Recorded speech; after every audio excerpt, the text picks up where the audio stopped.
Voilà, on est de retour avec le docteur Olivier Madelrieux, le hypno-coach des athlètes, des hommes politiques également, des stars. Donc on a un peu abordé ce sujet. Et maintenant, on est donc dans cette question avec cette quatrième étape pour développer et accentuer les potentiels et les talents des différentes personnes qui vous contactent ou qui veulent arriver à la médaille d'or au lieu de la médaille d'argent, on peut dire comme ça peut-être. Quelle technique d'hypnose vous utilisez et quelle est la différence peut-être entre cette hypnose que vous utilisez et l'hypnose traditionnelle que d'autres hypnothérapeutes utilisent également? Voilà, alors je vais répondre toujours en deux questions. Donc, vos questions sont toujours très longues et précises. Alors je vais essayer de répondre aux deux questions. La première question, c'est que je fais tomber le fantasme, je ne vais pas promettre de gagner une médaille d'or, parce que ça ne m'appartient pas et ça n'appartient pas à l'athlète. Je prends l'exemple de Sandrine Martinet, donc, qui est devenue championne olympique aux Jeux Olympiques en 2016. Quand elle me contacte en avril, elle s'est blessée, fracture de la malléole. Les médecins lui disent qu'elle ne pourra pas être prête pour les Jeux Olympiques. Voilà, elle est championne olympique le 8 septembre. Voilà, on a fait 5 séances. Mais je ne peux pas dire que, d'abord, c'est pas moi qui suis sur le tatami. Je suis jamais sur le ring non plus des champions du monde de boxe thaï ou de boxe française comme Tonia de Bordeaux, qui est champion du monde de boxe française. C'est-à-dire que je ne vais que libérer le potentiel. Et moi, ce qui m'importe, c'est de donner le meilleur de moi-même, avec tout ce que je connais dans tous les domaines, pour que la personne utilise son potentiel maximum le jour de la compétition. Ouais. Donc Sandrine, je lui ai dit, voilà, le dernier entraînement qu'on a fait 15 jours avant, donc au mois d'août, on était donc au Krebs de Toulouse. Elle me dit, donc on va faire une séance pour que je sois championne olympique le 8 septembre. Je dis, surtout pas, on va travailler pour que tu joues le meilleur judo que tu n'as jamais fait de ta vie. Parce que si tu joues le meilleur judo, il y a de grandes chances que tu sois sur le podium et certainement médaille d'or, ce qu'elle a été. Et à chaque fois, c'est ce que je fais. C'est-à-dire que je ne suis pas dans la pression du résultat, je fais même une amnésie sur certaines personnes pour qu'ils ne sachent même pas s'ils sont en quart ou en demi-finale. C'est-à-dire qu'ils jouent comme chez des golfeurs, ils ne savent même pas s'ils sont sur le trou 3 ou le trou 17, parce que c'est quand ils commencent à réfléchir que tout se gâte. Donc mon métier, je le conçois premièrement comme limiter le mental, c'est-à-dire que le mental est juste là pour lancer l'action et c'est le subconscient qui doit prendre le relais, et deuxièmement débusquer les croyances. C'est-à-dire que je suis un chasseur de croyances, parce que la vie que l'on vit, c'est nos croyances qui la créent. Que ce soit dans les performances sportives, dans le type de partenaire que nous attirons, la vie amoureuse, la vie financière. J'ai fait un séminaire de 3 jours sur l'abondance financière le week-end dernier. C'est ce que vous croyez sur l'argent, c'est ce que vous croyez sur votre activité qui va générer vos résultats. Vos résultats, c'est vos croyances, que ce soit au niveau financier, au niveau professionnel, au niveau amoureux. Si votre valeur argent est moins importante que la valeur travail, vous travaillerez toute votre vie sans gagner d'argent. Si vous augmentez la valeur argent, vous commencerez à travailler pour gagner de l'argent. Voilà. Donc moi je travaille sur les valeurs et sur les croyances. Deuxième chose, sur l'hypnose. Alors en hypnose, je ne parle pas de technique. Voilà, quand des gens me disent, moi je fais l'hypnose ericksonienne, je réponds toujours, moi je fais l'hypnose tout court. Parce que l'hypnose, c'est un état. On peut y accéder de plusieurs manières, mais je ne mets pas en opposition, on va dire, hypnose ericksonienne, hypnose classique, comme souvent les gens sont dans la dualité, parce que c'est comme si vous disiez, je joue au coup droit ou je joue au revers, moi je joue au tennis. Donc toutes les techniques existent, mais ma spécialité, c'est l'hypnose profonde. Alors pourquoi profonde? Parce qu'au niveau de profondeur, on n'a plus l'interférence du mental. C'est-à-dire que le mental, il n'est plus là. Alors on ne peut pas confier son inconscient par contre à n'importe qui. Là, ce sont des techniques, on va dire, qui mènent à des états anesthésiques que j'enseigne à pas mal d'anesthésistes ou chirurgiens sur Bordeaux et votre CHU. Mais ces techniques-là vont permettre d'éviter les interférences du mental. Parce que quand vous n'êtes pas sous la coupe du mental, vous libérez votre véritable potentiel. Alors je vais reprendre les travaux qui ont été faits par un chirurgien écossais qui s'appelle Esdale. Esdale qui était donc dans les années 1800, donc en Angleterre, et qui a eu la chance de travailler avec un certain nombre de fakirs pour travailler sur l'anesthésie. L'anesthésie, c'est pas l'analgésie, parce qu'aujourd'hui, ce dont on parle dans les hôpitaux, c'est de l'hypnose analgésique, c'est-à-dire qu'il y a encore des anesthésiques locaux. Oui. Ce que faisait Robert Esdale, ça durait 3 heures, par contre c'est assez long, c'était des techniques qui permettaient de pouvoir opérer sans aucun produit. Malheureusement, ça a duré qu'1 an, puisque 1 an après son enseignement, qui se faisait aussi dans les armées napoléoniennes, il y a eu la découverte du formol, voilà. Du chloroforme, pardon. Et du coup, ça a coupé le... Voilà. Mais ça a été une révolution à l'époque de pouvoir endormir, alors que jusqu'à présent, jusqu'à cette époque-là, c'était sous alcool. Jusqu'après 2 grammes ou 2,5 grammes d'alcool dans le sang, vous êtes totalement dans un état θ. Voilà, donc moi c'est éthylique que j'utilise. Éthylique, c'est ça. Hypnose éthylique. Et donc, vous amenez l'athlète à cet état-là d'hypnose très très profonde. Ouais. Et puis après. Alors, parce que quand on est... Alors, je ne sais pas si les auditeurs sont des passionnés d'hypnose, donc si je peux entrer trop dans la technique ou autre. Allez-y, on va, de toute façon, on est là pour en parler, on est là pour expliquer. Voilà. Et puis, on est dans des niveaux, on va dire, d'endormissement qui passent par des cycles que l'on appelle alpha. Alpha, c'est l'endormissement, c'est ce qu'on retrouve surtout dans l'hypnose ericksonienne. Les ondes θ, c'est ce qu'on appelle le sommeil, là où il y a les rêves. Et puis après, il y a le sommeil profond qui est les ondes delta. Entre θ et delta, la personne ne va plus pouvoir visualiser des choses. Voilà. Elle est uniquement dans une conduite qui est auditive. C'est-à-dire qu'on ne peut plus lui faire voir quoi que ce soit. Sa voix est très faible quand je lui parle, puisqu'il y a une anesthésie même qui se fait des cordes vocales. Mais par contre, à ce niveau-là, on libère beaucoup de neurotransmetteurs qui créent des états de bien-être et de sécurité. Et moi, c'est ce que je recherche en permanence. C'est que les artistes ou les champions avec qui je travaille arrivent à vivre des moments intenses où ils sont dans un bien-être maximal, ce qu'on retrouve dans le fameux état de zone. La fameuse zone dont on parle chez le sportif, le fameux graal du sportif, c'est de trouver cet état où on est là et pas là, où le temps se ralentit. Et ça, c'est quand le mental n'est plus présent, vous avez cette notion d'avoir une autre perception des événements. Voilà. Et ça se fait quand vous commencez à être dans les ondes, on va dire, θ, où on arrive à libérer de la sérotonine. La relaxation en alpha, c'est l'acétylcholine. Ensuite, on passe par d'autres neurotransmetteurs dont je vous parlais. Et là, on vit vraiment des transformations profondes et on va pouvoir modifier la chimie du sportif. Et vous le faites combien de temps avant la compétition ou les compétitions? Alors moi, c'est quand on me contacte, c'est-à-dire qu'il y a souvent les premières années où j'étais dans la préparation mentale, puisque j'étais le premier, on va dire, hypnotiseur, j'aime bien le mot hypnotiseur dans le sport, puisqu'il n'y a pas d'école spécialisée aujourd'hui, ni d'hypnotiseur spécialisé dans le sport. J'étais dans là ce qu'on appelait la réactivité, c'est-à-dire ce sont souvent des gens qui étaient blessés qui me contactaient. Voilà, qui venaient de, par exemple, quand j'ai eu Mohamed Bouchareb, donc qui est champion du monde de boxe thaï, il avait été blessé, effectivement, il avait eu son premier knockdown. Après, j'ai eu Wendy Annone, qui est triple champion d'Europe de boxe thaï. C'était donc pareil, suite à une autre demande. À chaque fois, c'était des gens qui étaient dans la réactivité. Là, maintenant, comme il y a le bouche à oreille qui se fait, et que les différents sports commencent à me connaître, parce que chaque sport est contingenté. Parce que c'est pas parce que vous allez en rugby, j'ai commencé, que vous venez dans le foot. Il faut ouvrir des portes à chaque fois.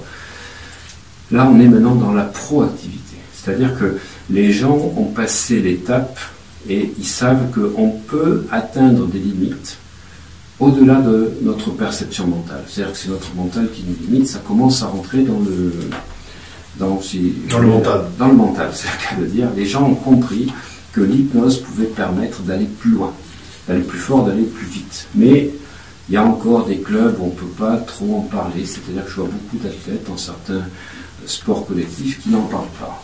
C'est une approche individuelle. D'accord, c'est ça. Et donc il n'y a pas encore cette approche plus généralisée. Pas en France, malheureusement. J'essaye d'y travailler et j'espère que Dans les années à venir, ça va changer. C'est pour ça que j'ai écrit un livre sur l'hypnose profonde et le sport de haut niveau.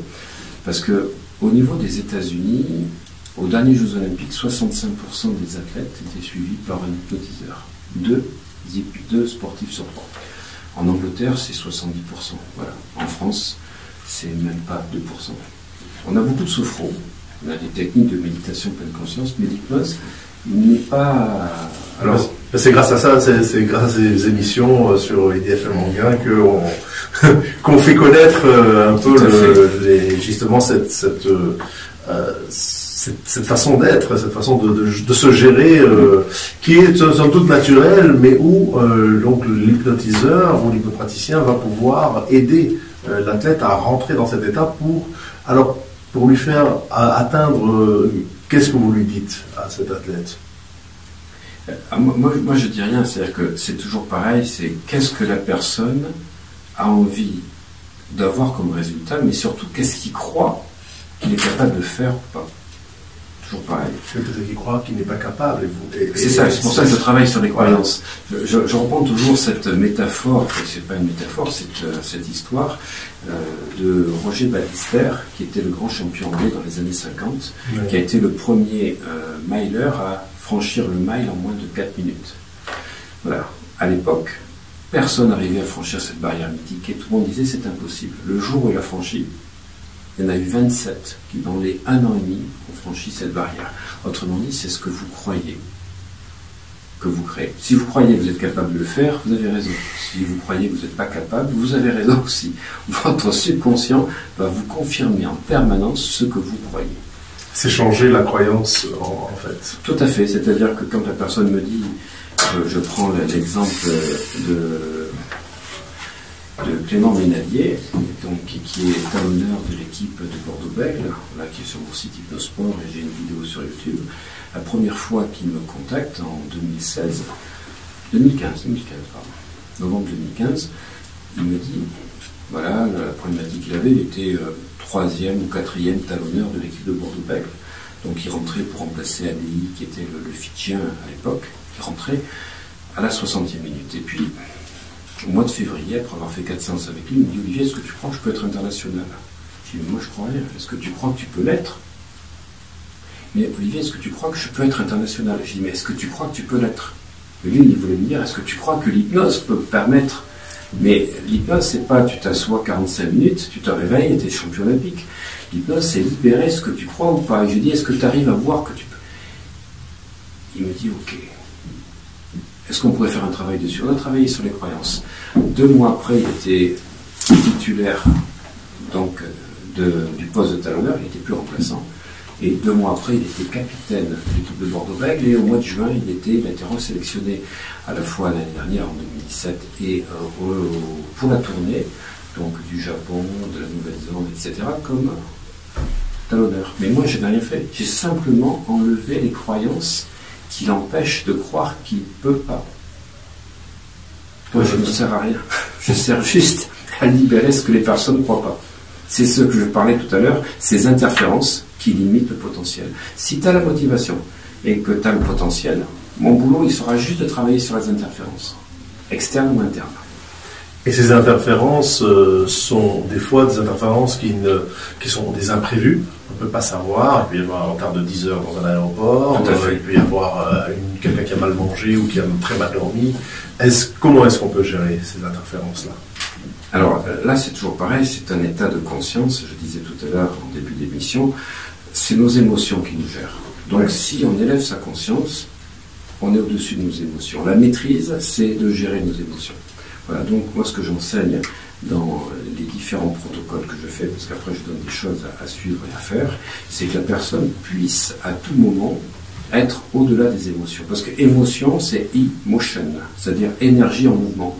Donc une énergie positive en mouvement ou une énergie négative. Quand on comprend la puissance des émotions, le matin quand on se lève, c'est de dire quelle est l'émotion que je veux habiter, quelle est celle que j'invite dans mon cerveau.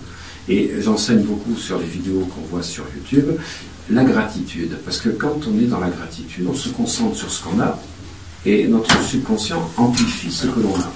Donc si on est dans la pénurie, le manque, la douleur, la souffrance, la frustration, on amplifie. Absolument. La gratitude amplifie, on va dire, tout ce que l'on a. Mais en plus, quand on est dans la gratitude, on ne peut pas être triste. Quand on est dans la gratitude, on ne peut pas être en colère. Quand on est dans la gratitude, on ne peut pas être en peur. Exactement. Il y a un adage qui dit qui est riche, c'est celui qui est heureux avec ce qu'il a. Exactement. Et donc, c'est très important d'être, non pas se contenter de ce qu'on a, mais être véritablement heureux et de comprendre que ce que l'on a, c'est exactement ce qu'il nous faut. C'est-à-dire que, enfin, moi, je dis toujours, le verre, il n'est ni à moitié vide, ni à moitié plein, il est au niveau qui vous convient. C'est ça, c'est la perception. C'est la perception. C'est Voilà. la perception. Alors, justement, c'est ce que je dis tout le temps. Moi, je ne peux pas modifier les événements extérieurs. Je peux simplement aider la personne, donc pour répondre À les gérer différemment. non, à voir le film qui se passe dans sa tête. C'est ça. On ne peut pas modifier les événements extérieurs, mais par contre, le film qu'on se fait des événements, ça on peut le modifier.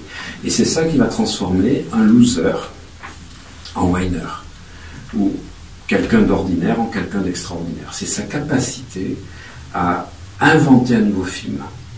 Moi, je suis un créateur de films. Je dis aux gens, vous allez, avec moi, vous faire que des films.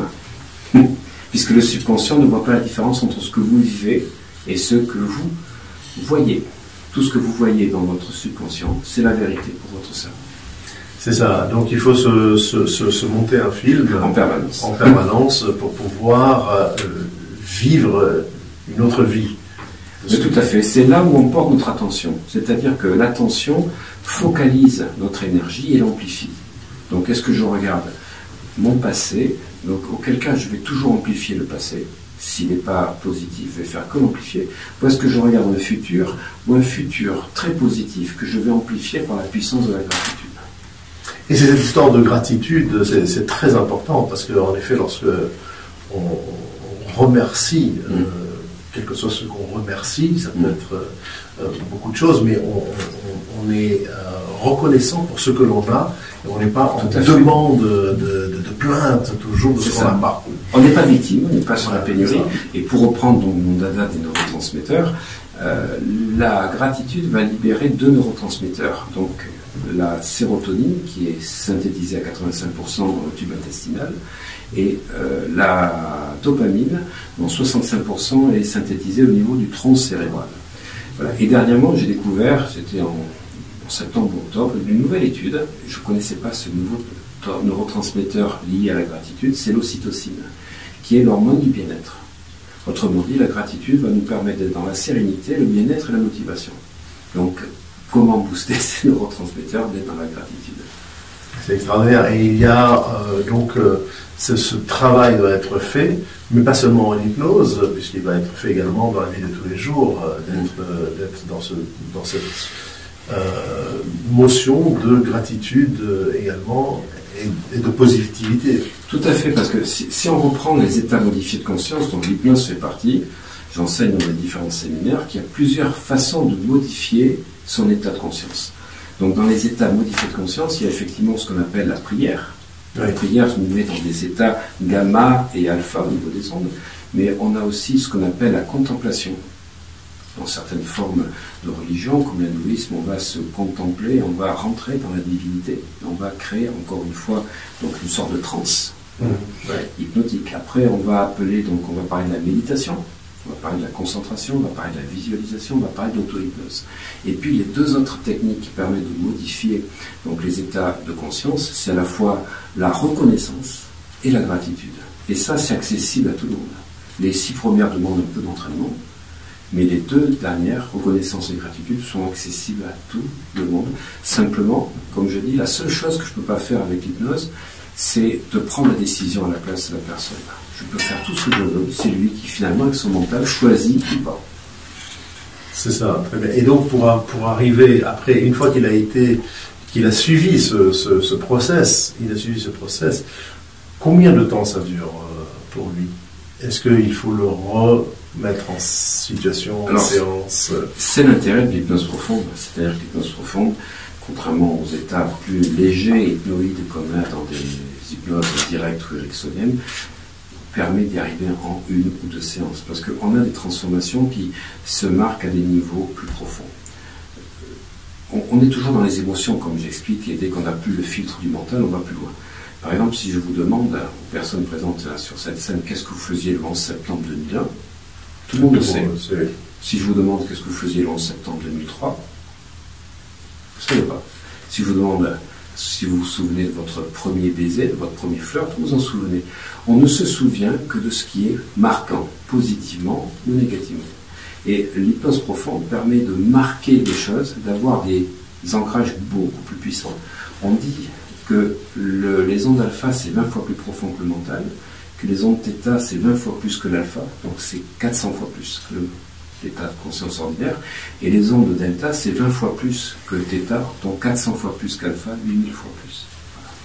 Extraordinaire. Docteur Olivier Madelrieux, malheureusement cette émission arrive à sa fin et je vous remercie vivement d'être venu et de nous avoir éclairé sur ces points. Vous retrouverez d'ailleurs sur votre chaîne YouTube et sur la mienne, celle de l'Ève Hypnose, cette émission-là, avec l'Ève qui veut dire le cœur, donc l'hypnose du cœur, et sur YouTube ou sur mon site web, lèvehypnose.xyz. Et donc vous retrouvez ces émissions et tout ce dont on a parlé ici. Merci beaucoup d'avoir été avec nous aujourd'hui. Merci à vous et avec plaisir. Et merci à Julien pour la technique également. Merci beaucoup.